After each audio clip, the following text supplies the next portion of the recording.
All right, ladies and gentlemen, we're on air now, right? Let's start. Yesterday, most of you were not here. They say you cannot eat your cake and have it back, right?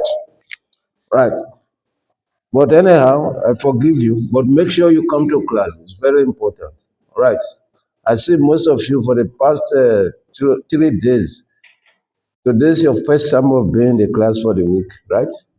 You must desist from that. Hello, why you staying so far away? Why are you isolating yourself? It's too far. Come and sit here. Don't isolate yourself. You, when Ben Kamala, sit here. Yeah, it's too far away.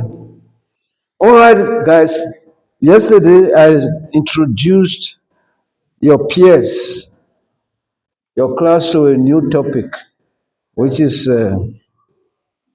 estimating costing, right? You know, in project management, it's very, very important for one to have what we call a realistic budget. But the thing is that how realistic will that budget be? It becomes very much challenging, most especially during the time of inflation, during time of uncertainty. If things are not certain, it becomes a big challenge. You say this is how much it's gonna cost. Before you know, the prices of stuff have gone up. Then you become like somebody that doesn't know what you're doing, right? But due to certain circumstances, it can make cost to change, right? So when you look at the costing of a project, you as a project manager, you should be able to know exactly what needs to be done in the project in the first place, right? Because if you don't know what needs to be done, you are going to cost what you don't know. And if you cost what you don't know, it's not going to be realistic. Do you understand what I mean? They say garbage in, garbage out, right? So you as a project manager, once you are commissioned to do the costing of a project, you need to look at the scope. Scope is very important. Do you understand what I mean? You need to look at what needs to be done. Like as we said, when we are talking about scope, inclusions and exclusions, right? And look at the project documentations, the project charter, right? You need to look at those things to know what needs to be done, right? For example, the task needs to be costed, the activities that needs to be done. Materials needs to be costed, right? If there's need for you to use materials, right? Besides that, you need to pay people to do the job. Right. Because a project cannot be done by itself. Someone needs to put in effort.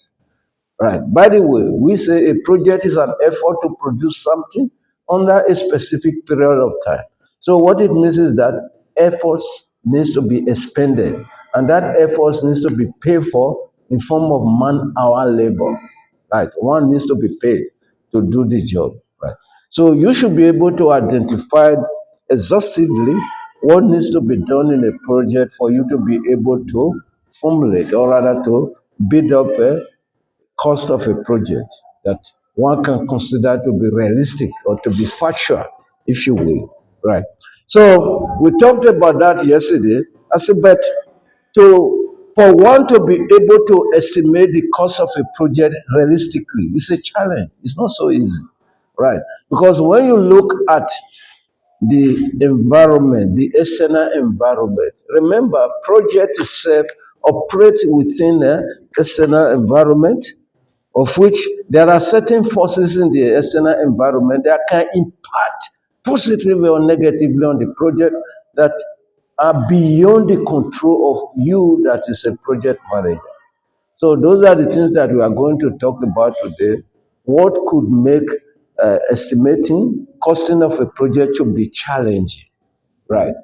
Like I told you yesterday, when I was a young guy like you, right, I used to be an estimator, quantity surveyor, right?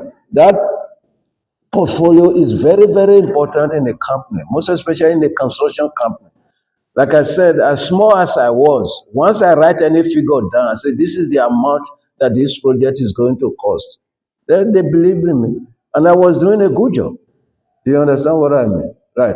So in a situation whereby you are commissioned to cost a project or to be in charge of someone that is costing the project, it's a huge responsibility. And you need to make sure that you manage that responsibility. You do it well, for you not to put the company in a state of jeopardy.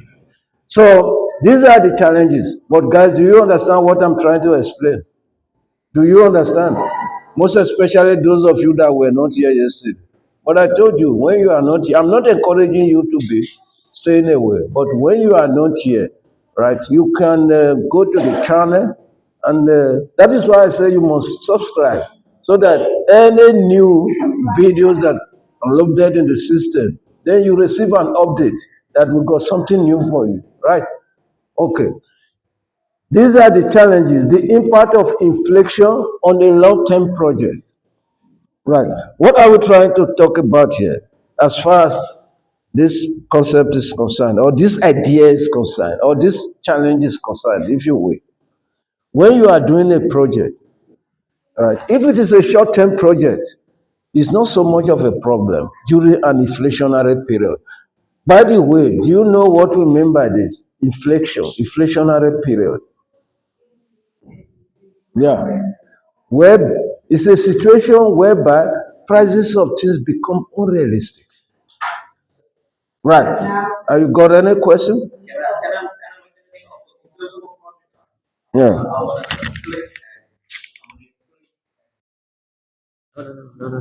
Use it. I say use it so that it's gonna be clear. Oh, you got no question?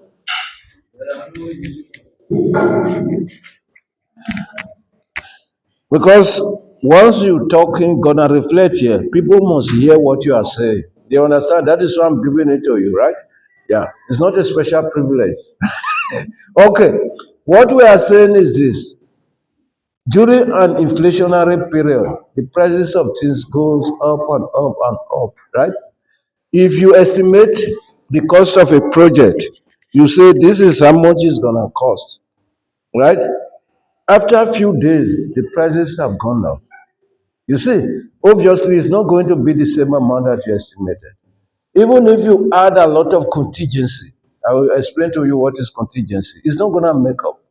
It becomes much more precarious if it is a long-term project. You know what I mean by precarious? It become much more serious, right? If it is a long-term project. For example, you got a project of 5 years, or let's say 2 years, right? You made your estimate today. In 24 months' time, you know how much you wouldn't know. Obviously, the prices are going to change in a kind of astronomical way, most especially if it's during inflationary period. So it's a challenge, right? It's a challenge to your estimate because you don't know, because the prices of things are not stable. You wouldn't know how much it's gonna be. For example, you might not be able to understand this thing quite clearly because in South Africa there is not much of inflation here. I remember, you see, prices of things doesn't change so much here, you know. So you wouldn't know. But there are situations, for example, if we talk about some of our brother countries like Zimbabwe and all those type of stuff, the prices of things there, it goes up and down. You know, you buy bread today, the following day you can't, they'll tell you, no, the price have changed. In such a situation, no matter how proficient you are in estimating, it's not going to be realistic. Does it make sense to you? Right. That is why during an inflationary period, let me tell you, give you one idea.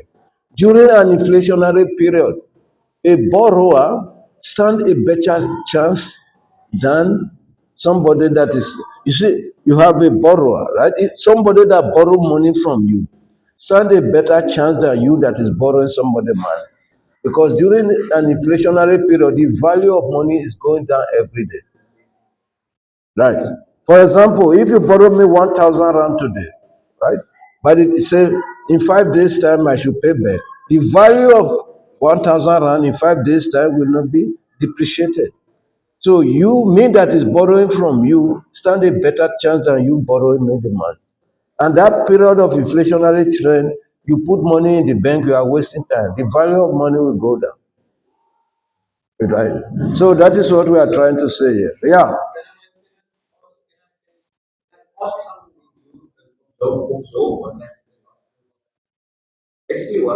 You see, now you talking is not gonna we're not gonna hear it properly there. That is why I'm giving you a mic. You must speak through the mic. Hold it. Oh, sorry. So what I'm trying to say in terms of a project, right, sir? Um, just make an example in terms of challenges to a customer. Thinking of a project, saying a project fails. I'm gonna take the VV waterfront. If you look at the waterfront in Cape Town, basically, that's a mall that a lot of tourists go to in terms of going to Robben Island and so forth. But say for example, they had to say that Robben Islands, the mall needs to close down all those tourism attraction. How does that play an impact in terms of inflation if you look at in a project as a whole, in terms of challenges of it's not meeting cost anymore, costs are coming down, it's decreasing. I would like to you observe on something like that as a challenger in terms of inflation going up and going down. Thank you.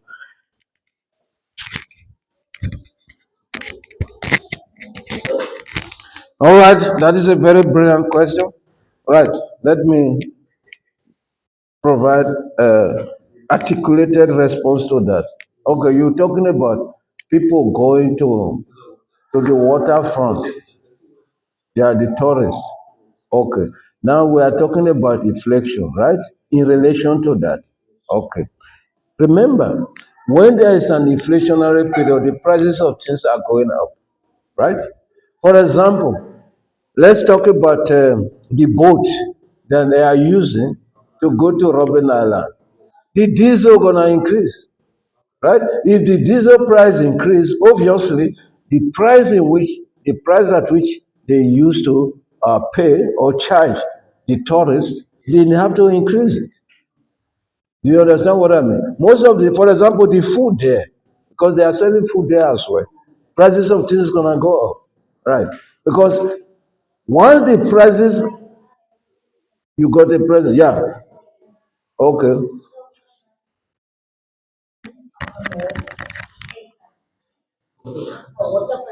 Cape Town. And when it comes to inflation, the people there they know most they must do something about the price because they're gonna be long time in long time they're gonna be closed. So they must prepare for them for the prices for the tourism when they come in. You understand what I'm saying?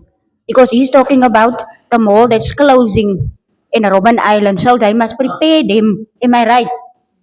For the prices. Like today in the mall, when they know they close the end of this month, so they know they must come down with the prices or the shop, even ShopRite. ShopRite they have a special sales because next year next month they close. So now when the sugar was 50 rand, now they must come down. The sugar is 40 rand because they know they can't get stock a lot of stock in the shop because they close at the end of the month. There that is come inflation in a long term project. Thank you.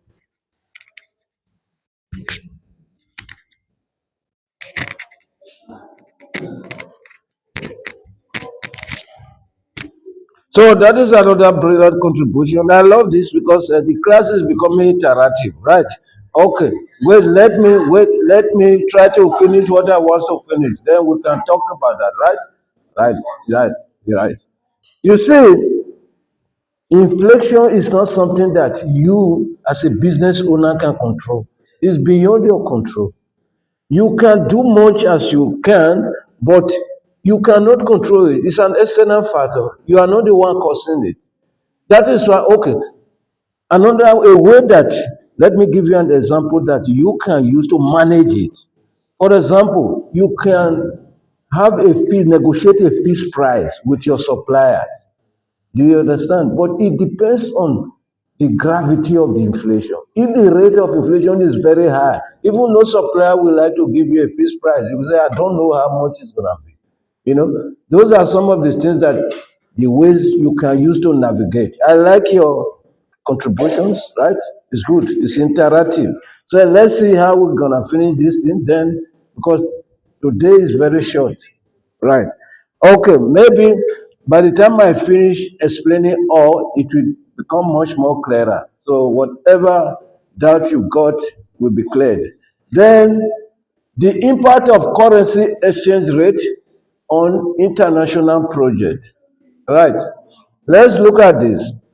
For example, if you got a project whereby you do import materials, right, from overseas, so the prices will be anchored on the exchange rate, right?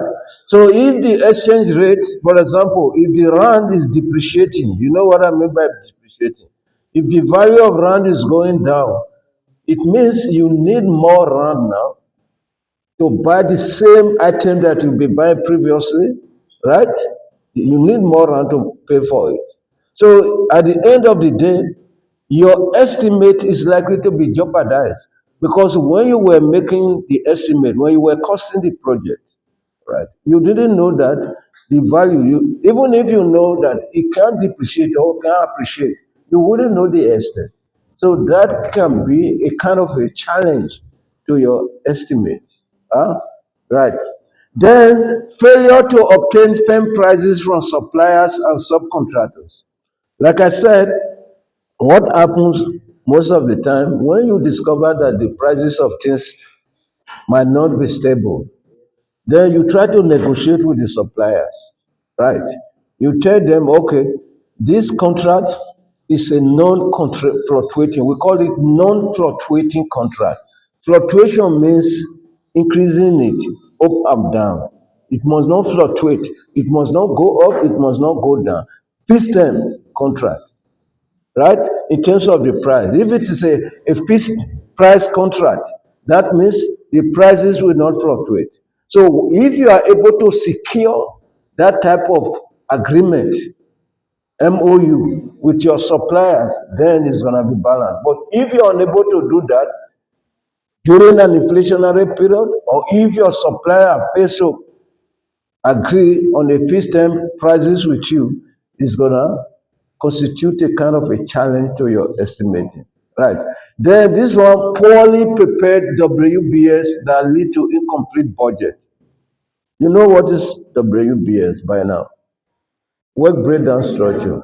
Right. That is where you identify exhaustively the task that needs to be done. Right. For example, let's say you are an inexperienced project manager. You be commissioned to do a project. Yourself doesn't even know what needs to be done, right?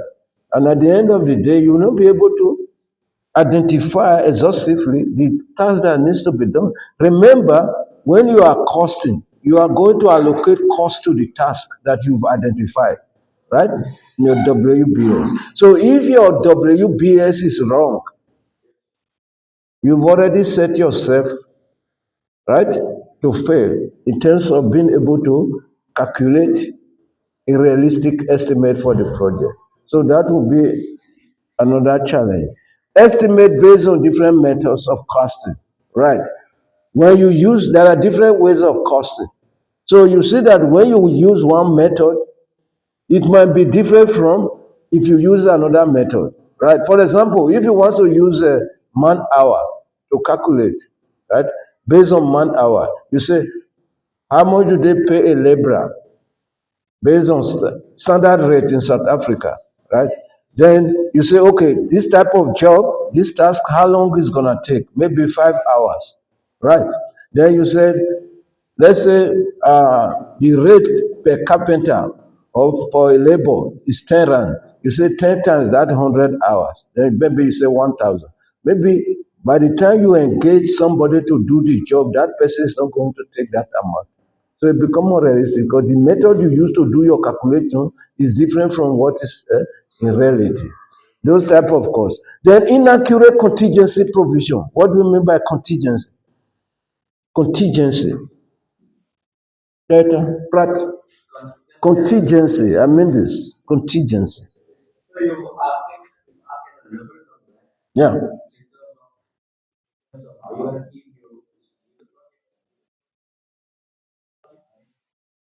Yeah.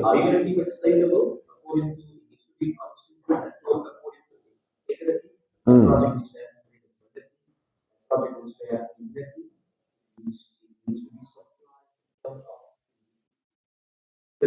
Okay, okay. You are explaining it in a literal way. Contingency, right?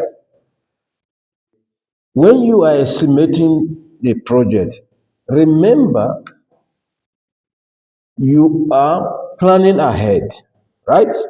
You're planning ahead. You are planning in the cloud. You haven't started executing the project, right? Right. So there are bound to be a lot of uncertainty, things that you don't know about. Nobody knows everything. It's only God that can have that high rate of precision. So things that you don't know, you put a certain amount, we call it contingency amount, right? You add it to the your estimate. For example, if you've estimated a project to be 20,000, you can add 20% of that, right? You add it to cover for things that might crop up during the project of which you don't know about at that moment you were estimating, right? That is what we call contingency provision. You must make an additional amount. No, you put add additional amount, right? For example, let me tell you something. When I was growing up, right? If I ask my dad, I want to buy something, how much is it? 100 rand. My dad will give me 150, right? Making provision for contingency. What if I go there that thing is more than 100 rand? From my dad, I'm practicing it as well. Yesterday, my child told me that she needed 120, right? I sent her 150. Do you understand what I mean? From my knowledge of being a quantity surveyor, I know what contingency is. Yeah. You see? So perhaps you go there, you thought it's going to be 120, and it's no longer 120. You know? Exactly. You must add an additional amount, a reasonable amount to cover for what you don't know that might crop up for any eventuality. So that is what we talk about in terms of contingency. But how does it work here? If you fail to put the correct amount, right, then it's gonna impact constitute a kind of a challenge to you. For example, you put 10%, and at the end of the day, when you start executing the project, the new stuff that are coming up or that came up is more than that 10% you put there. Then it will constitute a challenge to your estimate. Yeah, yeah. So that is what we are talking about.